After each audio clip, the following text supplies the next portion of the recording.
Gusto mo ba ng 10k Robux sa 2 araw lang? Sige, panoodin mo to. Make sure naka-like ka tapos follow. Panoodin mo ang dulo na nandun yung invite code ko.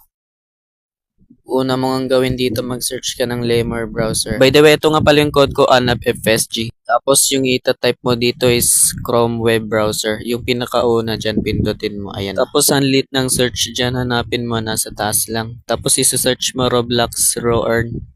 Tapos may makikita ka dyan sa sobrang gilid, napakalit na kulay blue. Pangalan, add to Chrome. Ayan. Hintayin mo lang yan kasi mabagal yan mag-loading. So, ayan. Need mo pa nga mag-sign in dito. Require ng main account. Kasi pag alt gamit mo, magiging alt detective yan. So, which means hindi ka makakuha ng Robux. So, pagkatapos mo maglagin, ito yung ilalagay mo, ANAPFSG sa baba. So, bali ito nga yung kita ko sa isang oras lang. Nakalagay dyan sa baba, earn by creating videos. Yan yung ginagawa